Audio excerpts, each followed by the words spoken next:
Hello, this is Storybooks channel. New videos are posted every day. Subscribe and click the bell. It was stiflingly hot outside, and the sun was beating down mercilessly.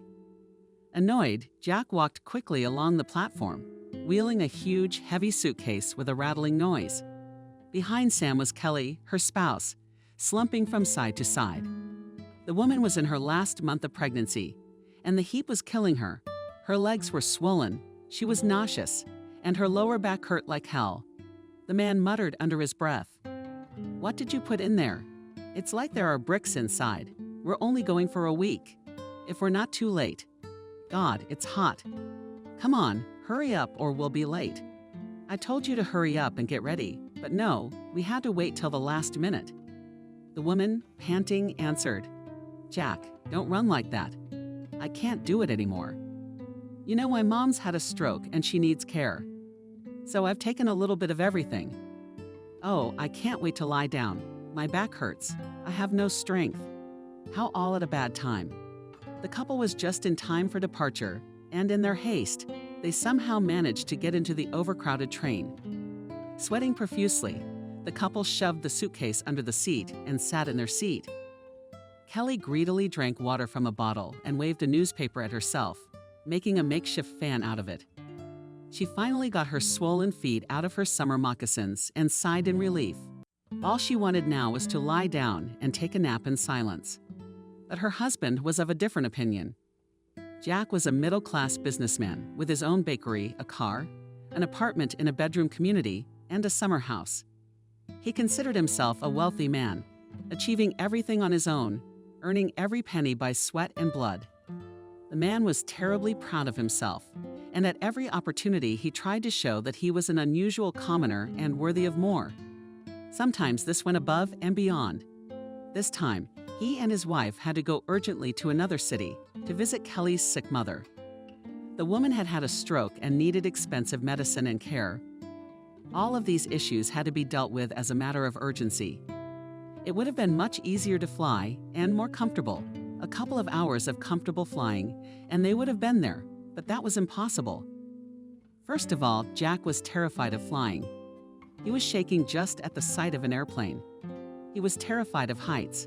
And secondly, his wife was expecting a baby, and they wouldn't have been allowed to fly anyway. So he had to go by train. The man had dreamed of a compartment, but all the tickets were sold out in advance, and they took 2 seats in the coach. The car was stuffy. The windows could hardly be opened. The people were crowded. There was a lot of hubbub and noise. People's feet were sticking out of the top shelves, and there were corresponding smells. The whole thing pissed Jack off, and he was ready to bite anyone. Even his own wife, with her face red from the heat, and that stupid Panama hat, and her belly as big as a watermelon, was annoying him now. His nerves were on edge, and as luck would have it, a hooded old man entered the carriage. He was playing a simple tune on his harmonica, asking for alms. Many kind-hearted people threw change into the glass. The older man looked unkempt, the sleeves of his sweatshirt greasy and his pants almost worn to a hole. And Jack couldn't stand it. He began to reprimand Sam, the conductor. "What kind of circus is this? Who let that patsy on the train? He's asking for alms. He must have stolen the money for the ticket. Or is he a hare? You're making a tramp theater here. I'll complain." The frightened conductor valued his job very much. He did not want a scandal and tried to smooth things over by politely asking the old man, "Man, please take your seat and don't annoy the other passengers." "Yes, and show me your ticket."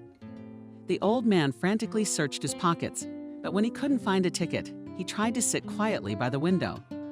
But Jack was unstoppable. He was carried away.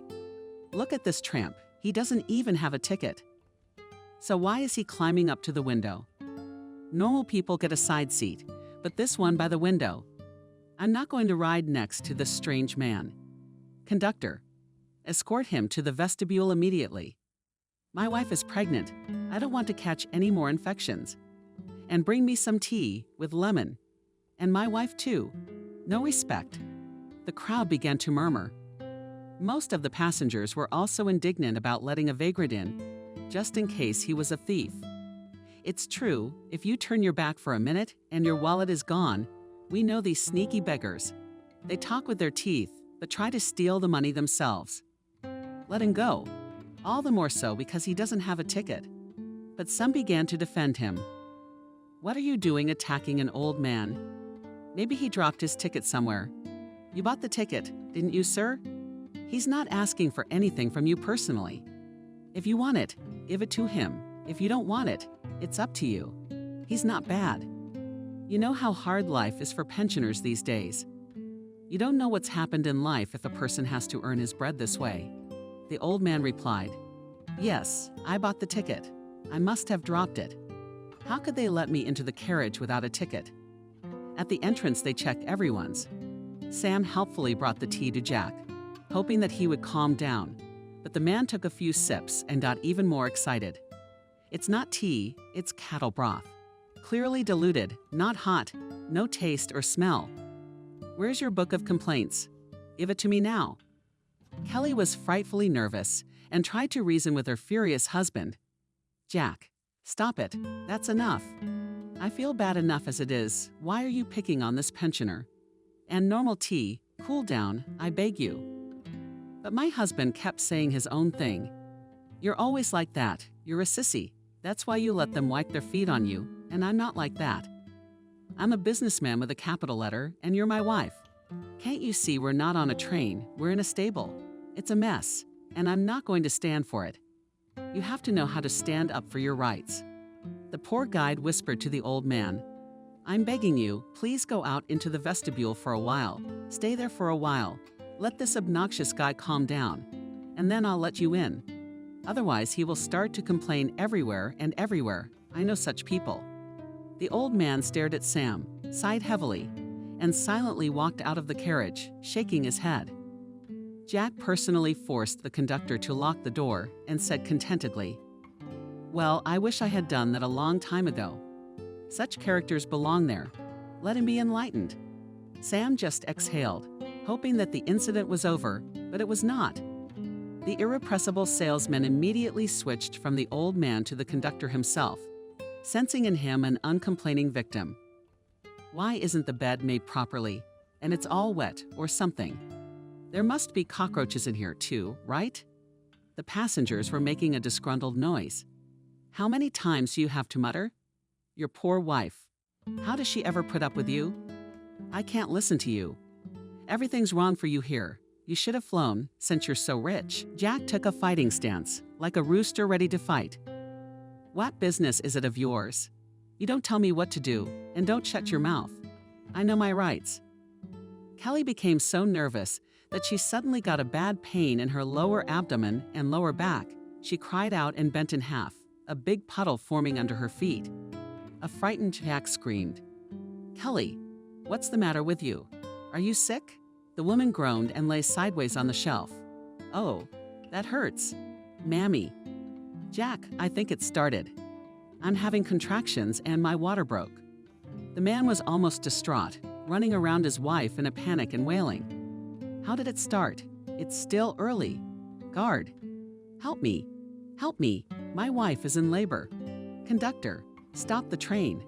Do something. Sam, too, panicked. All knowledge of first aid immediately went out of his head and began to rush around the carriage. I can't stop the train. It's just the middle of nowhere.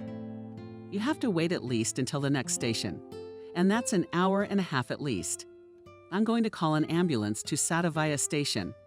Woman, sweetheart, is it that bad? Or will you be patient? Citizens of the passengers, is there a medic among you? What should we do? Kelly was sobbing and clutching her stomach. She was surrounded on all sides by onlookers and gawking. The woman was thrashing and screaming and afraid to die without help. Sam ran around the neighboring cars, but there were no medics there. There was all sorts of commotion and confusion. And then, as if out of thin air, the same old tramp in the hood materialized. He came up quietly and said, I'm a former medic. Come on, get out of the way. Open a window and find clean sheets, warm water, and a couple of basins. Get out of the way, get out of the way. Just do as I say. The conductor immediately rushed to find inventory and warm water, while passengers gathered clean sheets around the carriage. He began to feel the woman's abdomen, took her pulse, and told her quietly, "So, Kelly, exhale. Calm down. Panic won't do anything now. It will only make things worse. Look at me. I'm a paramedic. I'm experienced in this, and I'll try to help you. But you must obey me. How far along are you? Preterm. Do you have your chart with you? I need to take a look." The woman shouted, "Jack, get it, in the suitcase, in the side pocket. Hurry up. Oh, Mommy, here we go again." The tramp took her by the hand. "Don't panic. Breathe with me. Breathe in. Breathe out. Breathe in.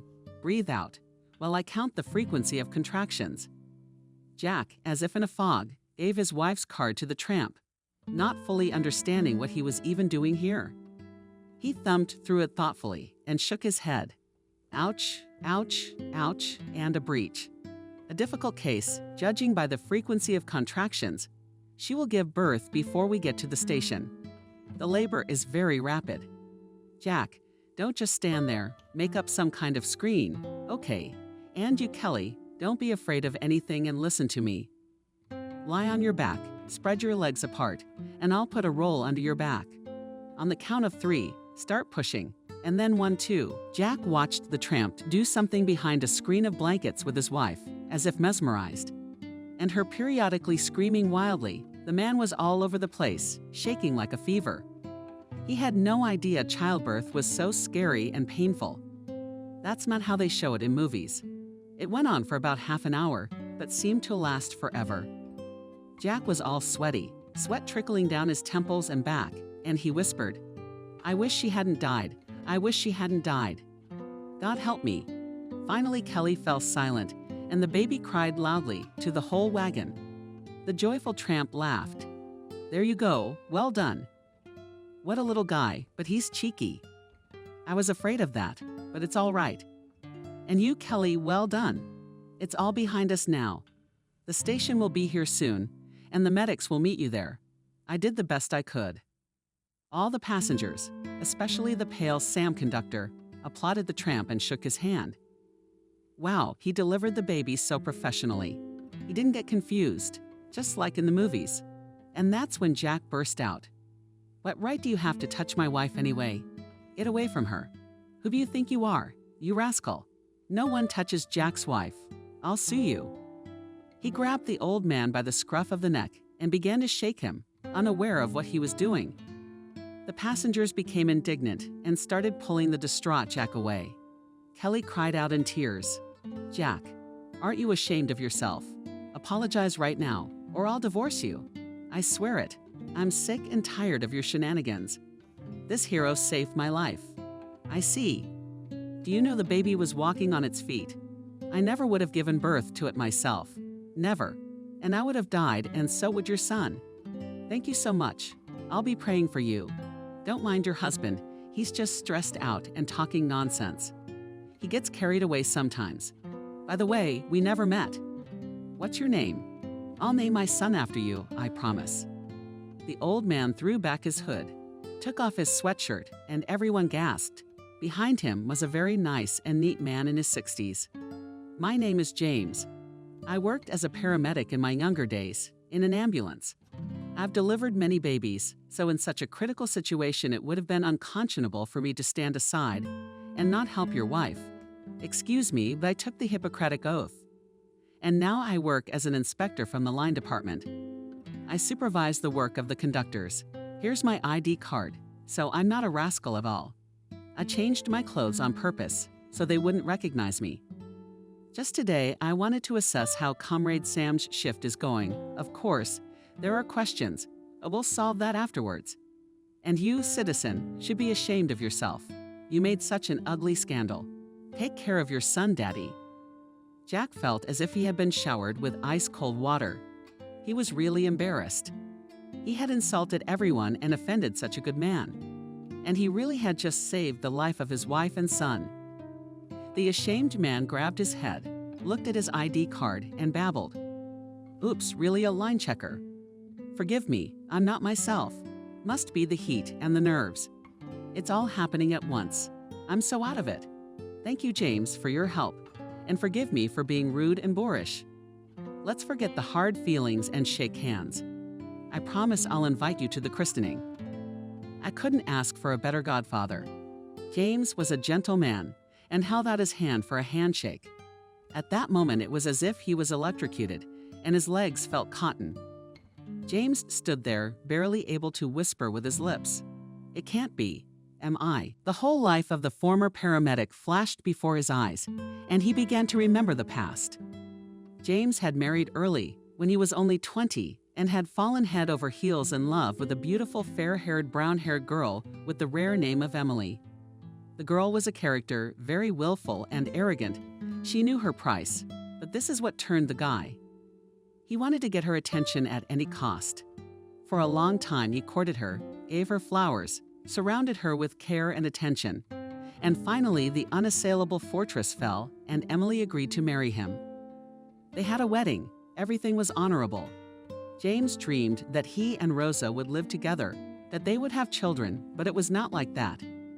Years went by, and the woman categorically refused to get pregnant, although she did not have any special problems with her health. She all the time sitting on a variety of diets, carefully monitored her weight, and did not intend to spoil the birth of his perfect waist. Emily worked as a secretary in a private firm, and was always visible, trying to look impeccable. James, on the other hand, raved about children, and when he came on another call, he always treated the children and the families to sweets. There were more and more quarrels and scandals in the family, and Emily's character was disgusting and quarrelsome, and the family was almost falling apart. Even James's friends gradually stopped talking to them, and Emily managed to fight with everyone. The woman didn't bother with cooking and other household chores. Except for oatmeal and uncooked food, and soups from briquettes, there was never anything in the house. And the husband had to be at the stove and cook when he came home from his day off. Not only that, his wife also nagged that he was a loser. "You do not earn enough money, not enough for expensive outfits." The woman screamed in a fit of rage. "And where are we going to raise these kids? In your shabby little Khrushchevka apartment? We can't do anything here. We don't even have a car. This is not the life I dreamed of. What were my eyes looking at? I've seen so many suitors come and go." James parried, "If you listen to you, half the country would be childless. So if you're not rich, you don't need kids. Do you even hear yourself? I love my profession, I save people's lives, and I'm not going to change it. And children are joy, peace, and happiness at home. Don't you understand? All women want a child, except you. It's my eyes where they were looking." Almost every altercation turned into a scandal like this, and the spouses stopped communicating at all, because they did not understand each other. They had different values in life. All these resentments were gathering in the soul, and had already become a huge ball ready to explode at any moment. James was no longer pleased, but only annoyed, by the doll-like beauty of his wife she was carrying around. For besides her, Emily was empty. The meaning of her life was outfits and entertainment, and only talk about who from which department had lovers, and how she dressed. And James wanted, after the exhausting hard shift, peace and quiet, a tasty lunch, to hear the clatter of small children's feet, to kiss her favorite nose, to know that you are welcome at home and loved, and not to listen to endless gossip and reproaches for not bringing home enough money. And then one day the man went to the store after his shift to buy groceries, knowing that Emily was unlikely to make it, and the refrigerator was a mess. The man came out of the store with a bag and greedily sipped his milk right out of the bottle, sucking tremendously under his spoon and very hungry. Suddenly he heard some indistinct squeaking and rustling in the bushes. James was taken aback.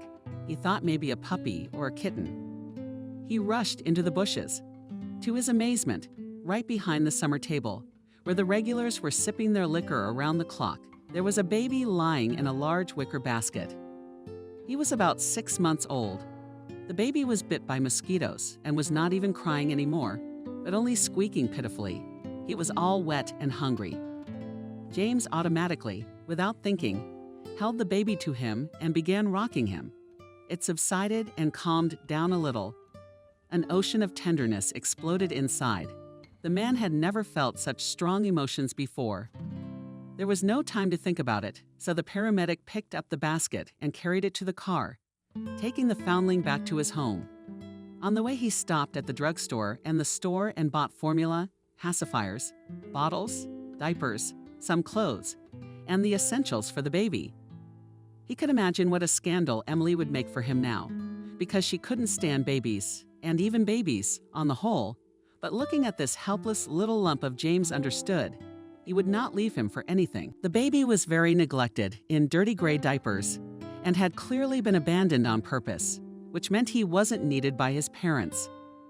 The man entered the apartment with a basket in which the baby was crying, and 3 huge bags in his hands. His wife looked at him incomprehensibly, raising a beautiful arched eyebrow. She waited for some kind of explanation, but there was none. James took the baby into the kitchen and placed it on the couch. The first thing he did was to pour warm boiled water into a bottle for the baby. He drank greedily and for a long time, munching laughingly. Then the man began to undress the baby, diluted the formula according to the instructions, examined the child as a doctor. He was struck by the baby's excessive thinness and too little weight, and a lot of diaper rash. At that moment, Emily opened the door and grimaced at the sight of the soiled diapers, even covering her nose. Yuck. James, what a stench. Where did you bring someone else's baby from? It's horrible. It's filthy, and it looks like some kind of a fetus. I'm going to be sick. The man responded sharply and unaccustomedly rudely. I just found him behind store 20 on my way home. Can you imagine? He had been dumped by someone, crying in the bushes. Poor little thing. Look at those gray old diapers and the baby's condition. Clearly, no one has taken care of him. What kind of parents are these? What beasts? How could they abandon a child to their fate?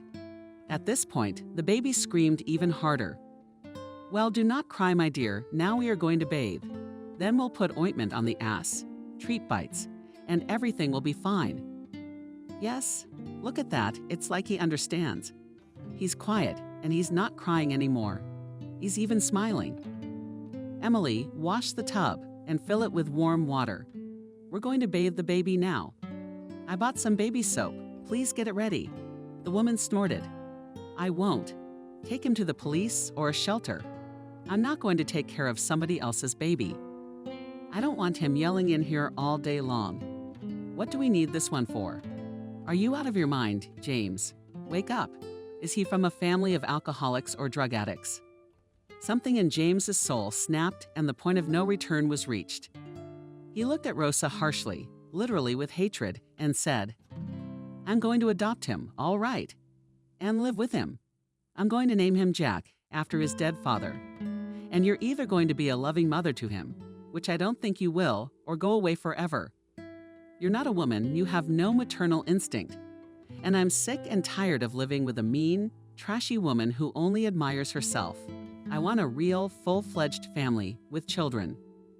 Emily got really mad and punched her husband in the face. I'm not staying here for a minute. What a Mother Teresa.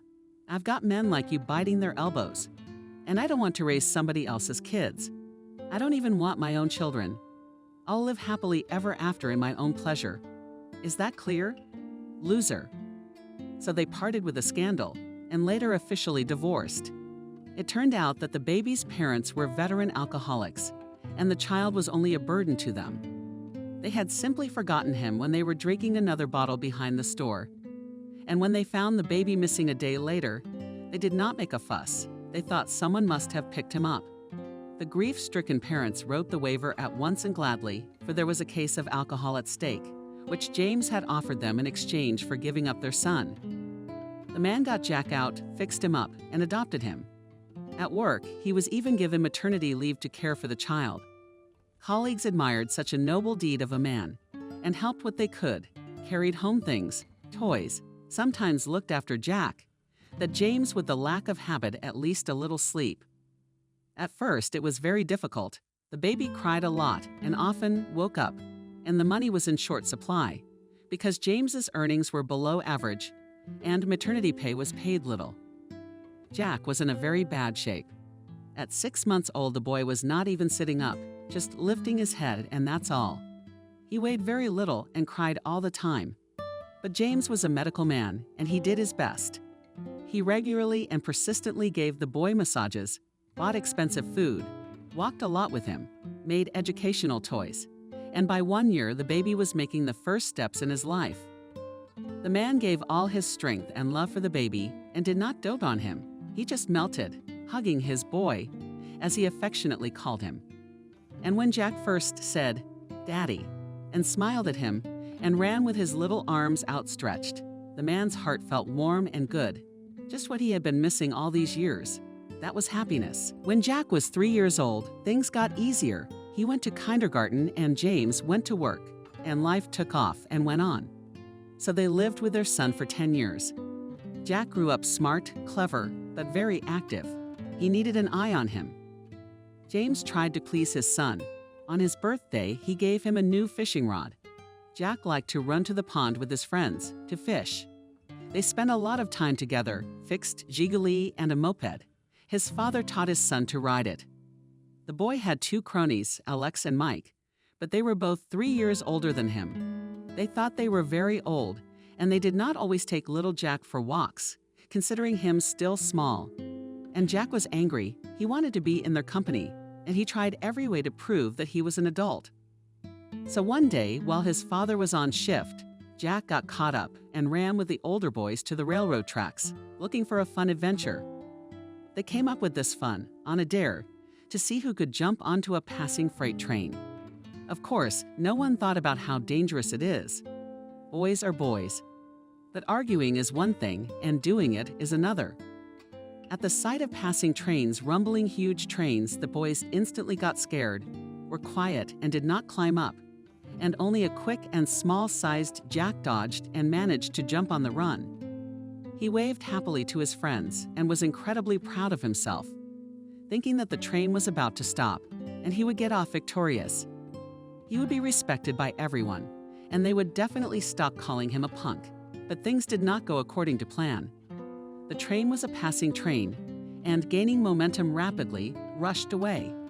The boy wanted to dash over the side of the freight car out of fear, but stumbled backwards and fell backwards, hitting his head hard against the box.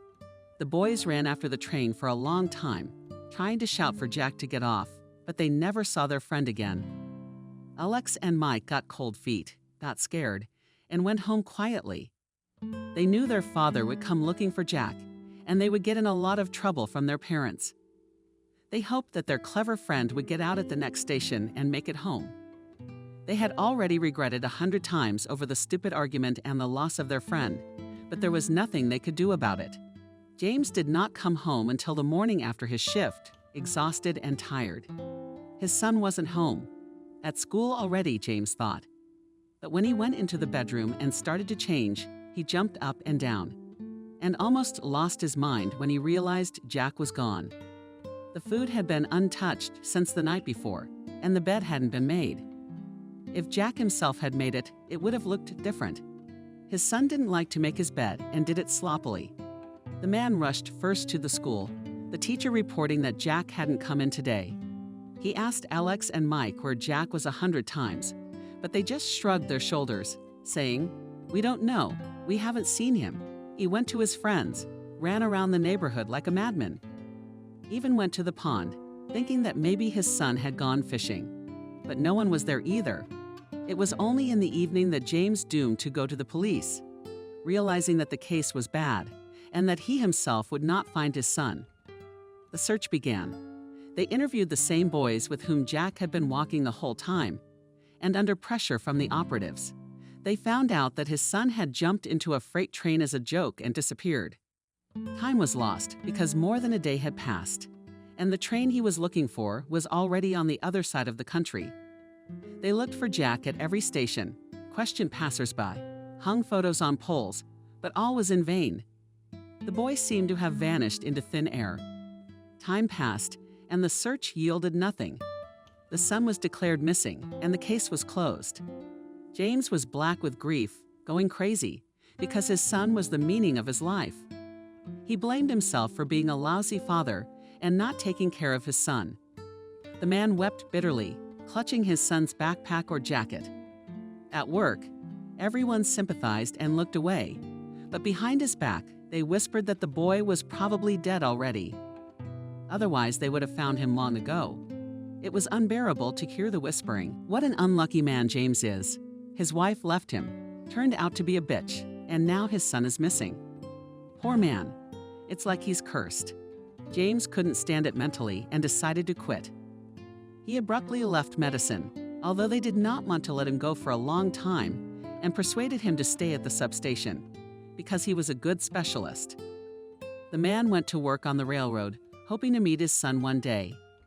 It became an obsession, an incentive to live, not to die of grief, but the years passed and Jack never showed up.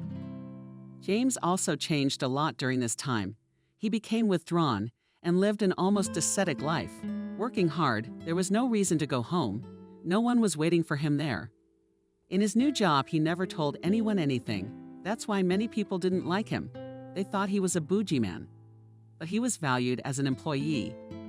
James knew his job well, punished only really for flagrant violations, but sometimes limited to a preventive conversation. James loved the disguise, because when everyone knew about the inspection, they did their job perfectly. There was no question about it. And so he himself provoked the conductor to the violation and watched how he would act, according to instructions or not. Today, Sam the conductor had violated everything he could, and in the good sense he should have been seriously punished. But at this very second, James was not in the mood for it. When he saw and discerned the bird-shaped birthmark on the squabbling passenger's forearm, like his son's, the former paramedic had a flash of lightning. Everything fits. The name, the birthmark, the age. Incredibly, he had found his son after all. But then why didn't Jack recognize him at all? How could it be? Had he forgotten his father? He had been 10 years old when he disappeared. He was 10 years old. James even felt hurt because he had put so much effort into his son, so much love he had given him. The train had long ago approached the station, and people were hurrying to the exit, where Sam had already helped a young mother and her baby, and Jack with a heavy suitcase down. James couldn't take it anymore. Forgetting his job and everything else, he rushed after his son. After pushing everyone in the aisle, the man jumped off the train and ran like a madman.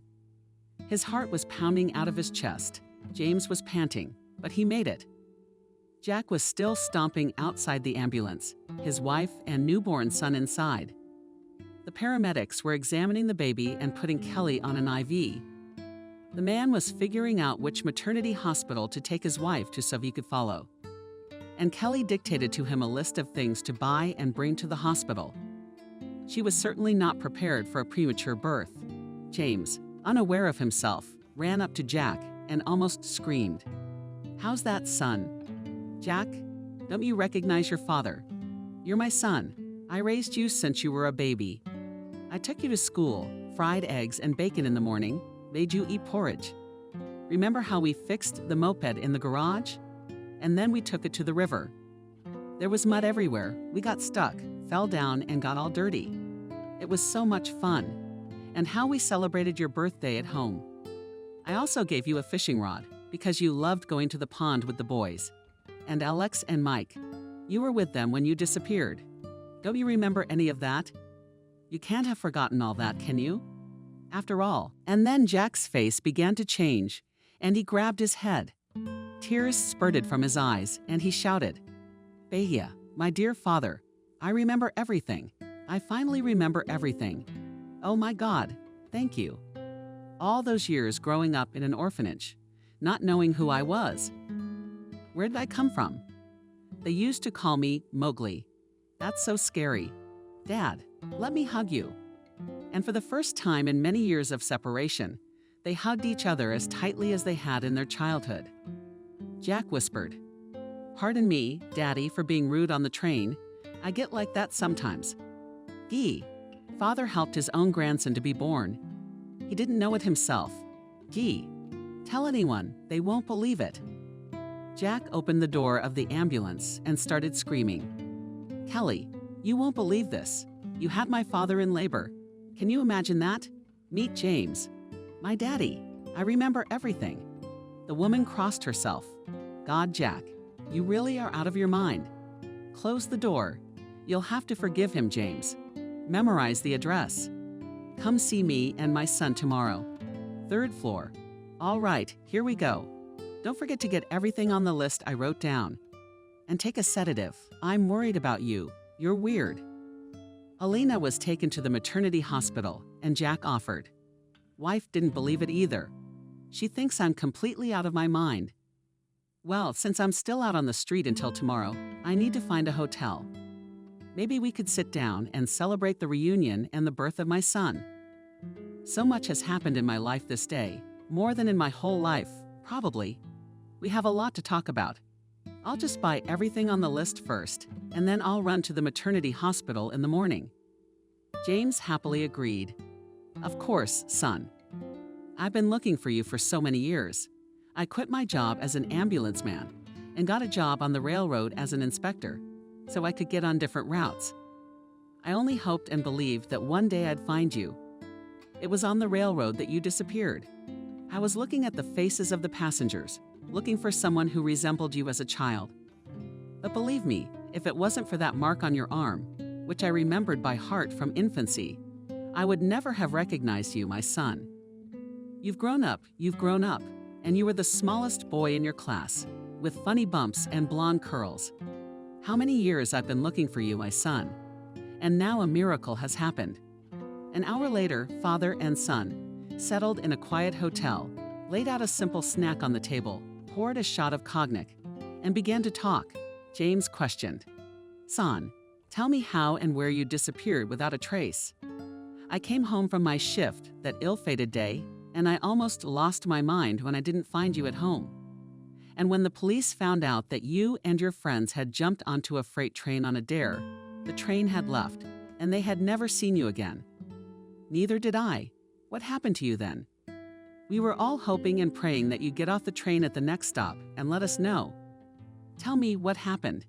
You just disappeared. You disappeared. We looked for you at every station, and nothing. Jack told. I wish I remembered something. I was found in the woods by accident by mushroom hunters. I had a huge bump on the back of my head. I was so cold and hungry, and I didn't know who I was. I don't know how I got there. I don't remember anything, and I couldn't say anything except my name. But I remember the sticky fear and terror that drove me crazy. When you wander through a deaf forest, screaming, and all you hear in response is the noise of the pines. And no one. I close my eyes. It's dark. I was dragged to hospitals for a long time, and a psychiatrist examined me. They thought I was a little crazy. They put wires on my head.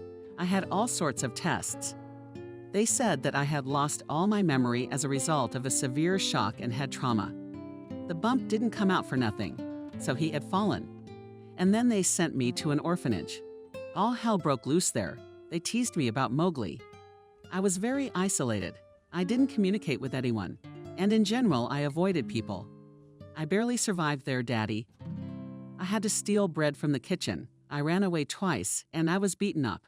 I hated everybody and everything. I crossed off the crosses in my calendar, waited till I was 18. After I graduated, they gave me a dead room, and I started surviving. I wondered what to do. At first, I got a job selling pies at the market. I had enough to eat, and I had money. Then I quickly realized it was a profitable business. People always buy it up, especially at the train station. I started cooking by myself in the common kitchen of the dormitory. Half of it was still hot, all fresh and delicious.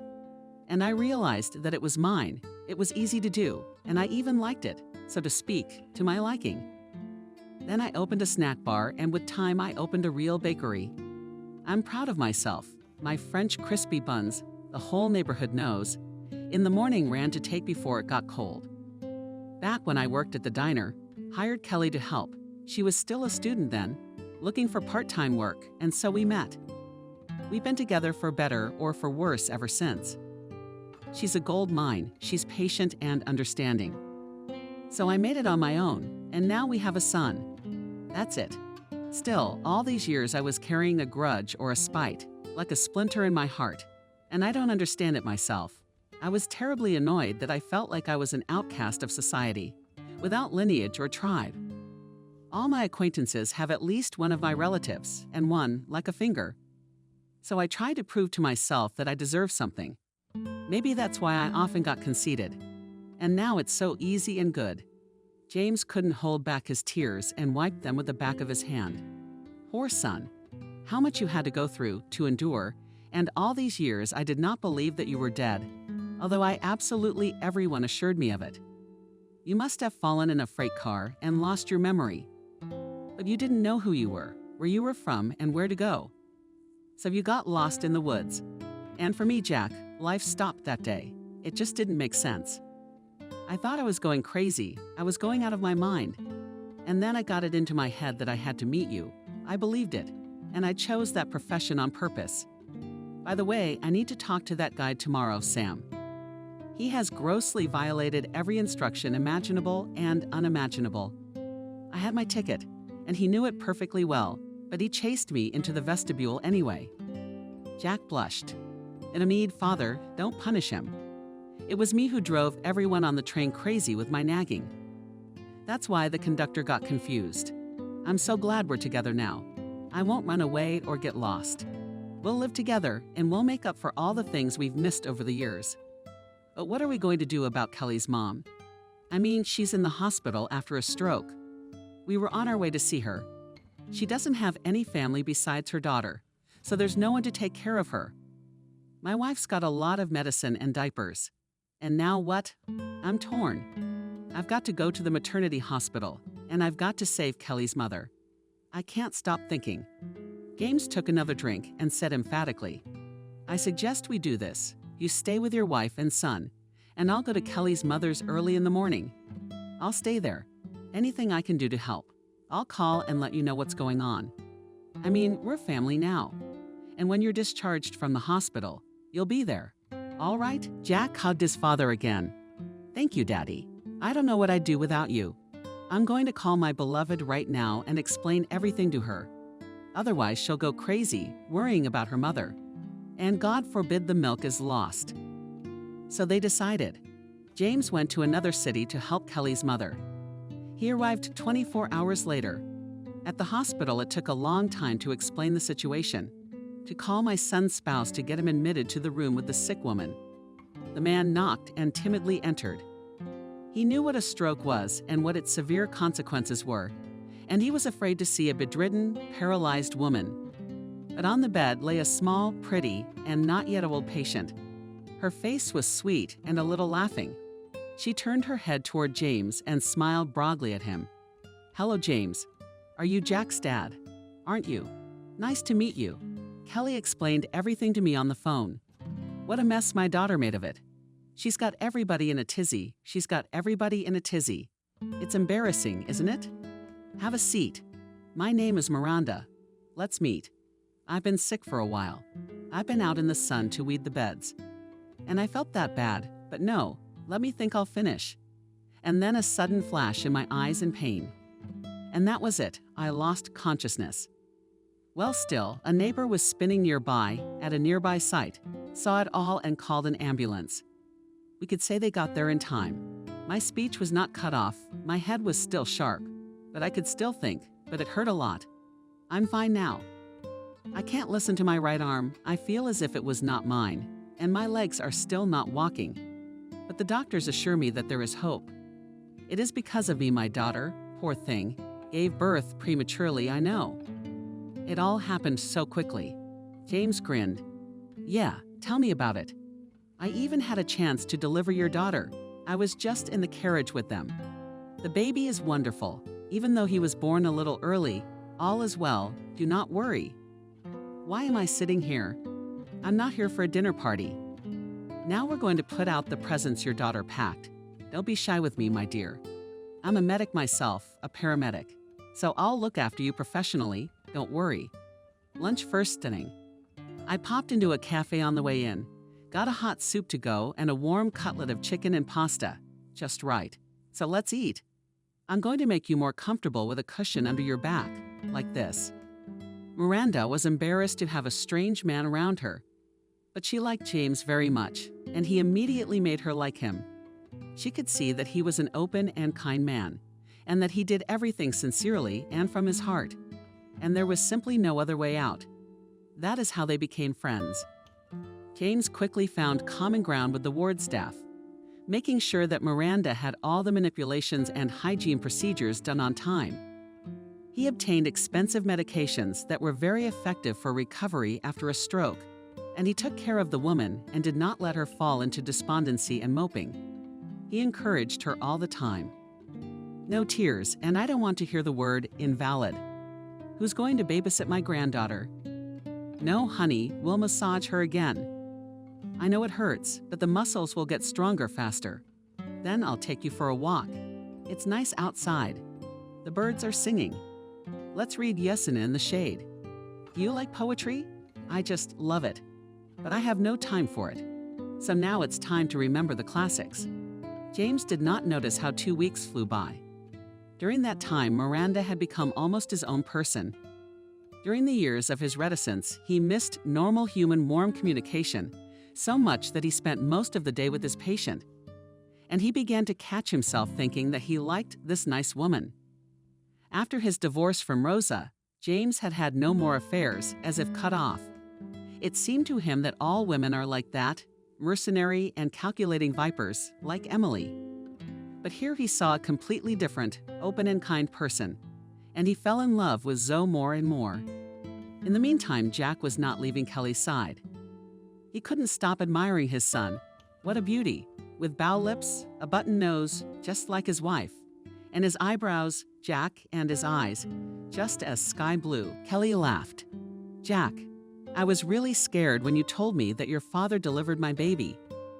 Well, I think that's it. My husband is out of his mind. Even asked the medics if you could go crazy. And it seemed that it's true. That's crazy. I still can't believe it. And my mom loved it. I am all ears. What a wonderful man, James. And she's a strict teacher. She raised me. Jack blushed. Do you know how ashamed I am now of my swine behavior? And the poor conductor will suffer for nothing. I don't know what came over me. I drove you into premature labor and hurt my father for nothing. I feel like such a bastard. Forgive me, my love, that I'm such a fool with you sometimes. Kelly laughed and hugged her husband. I love you anyway, Jack. And now our family is so big. Sonny, your daddy, my mom will have to come and join us. She can't do it alone yet. The man cradled his wife in his arms. I'm very happy about that. We'll all live at the Daksha until the fall. It's spacious, with 2 floors, fresh air, and a river nearby. Maybe your mother will get better sooner. I promise I won't fool around anymore. After seeing my father as a tramp, I realized a lot. You can't judge a man by his looks alone. It seems silly. 2 weeks later, Jack and his wife and son arrived to pick up their mother from the hospital. The woman sobbed as she hugged her daughter and held her long-awaited grandchild in her arms. And Kelly thanked James. Thank you so much, from the bottom of my heart. You have helped us all so much. Just a guardian angel of the family. First, you helped my little boy to be born, then agreed to go to care for my mother, even though they did not know her. That is very noble. You have a big, loving heart. James was embarrassed. Well, come on, or you'll praise me too much. It was not a burden for me at all. I had a wonderful time with Miranda. Besides, we already have something to brag about. The system of exercises I have developed gives results little by little. Come on, dear, show it to everyone. Miranda clenched her teeth, tensed up, and moved the toe of her foot slightly out of the way. She was soaking wet and exhaling noisily. Kelly's hands spluttered. Mommy, that's great. What progress in just a couple of weeks. At this rate, you'll soon be running. Miranda replied, This is all James' thanks. He makes me do these exercises. He's very supportive. Keeps me from moping. Jack shook his father's hand. Dad, thank you so much, from the bottom of my heart. You're a golden man. I was very lucky to have a father. What a blessing that you found me, recognized me, and I remembered everything. Miranda was taken home, and they all began to live together at Jack's cottage. Caring for little James and Miranda brought everyone together so much that pretty soon it seemed as if they had always lived that way. Jack showed his father around the bakery, proudly talked about all the steps of production, introduced the employees to his father, and was glowing. Everything inside him was jubilant, because now he wasn't alone. He had a family man too, his father. James did not punish the conductor, but only scolded him. His son had been talking him out of it. "Dad, why do you have to travel by train now? We've been apart for so many years as it is. I make good money, not a millionaire, of course, but we all have enough to live on. Stay home and rest. And if you get bored, we can both develop my business. There is enough work for everyone. I do remember how we used to go fishing when we were kids. I haven't fished in ages. Why don't we go this weekend? Sit in silence for a couple of hours with a fishing rod? Remember the good times." James himself did not want to be separated from his son and grandson, and more importantly, from Miranda for long. Their relationship became very warm and close. In the evenings, when it finally got cooler, he would take the woman in a wheelchair to the river. They took walks and talked a lot. Miranda shared how hard it was for her alone to raise Kelly, how much trouble she had gone through in life, and how tired of being alone. James didn't hide anything either, told frankly about his uneasy marriage with Rose, about how he found his son in a basket, how he nursed and loved him. Their fates were similar in many respects, both longing for companionship. After 6 months of persistent exercise, the woman was finally on her feet and began to take her first unsteady steps. James had no idea that at his age it was possible not just to fall in love, but to love a woman deeply and sincerely, to treat her reverently, to cherish and respect her. He wanted to carry this fragile little woman in his arms, to wrap her in warmth and protect her from all adversities at once.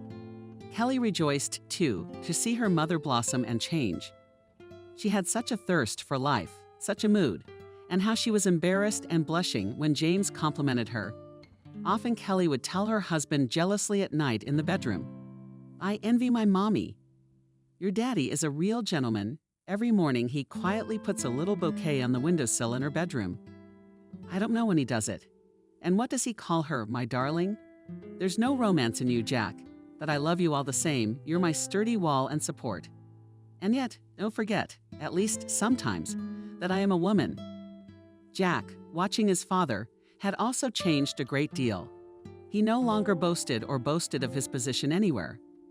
He was more affectionate and reverent to Kelly, and he spoke warm and pleasant words to her more often. Jack had no need to prove anything to anyone. He had other, more important things to worry about now that he was at the helm of his large, close-knit family. That was the greatest happiness for a man.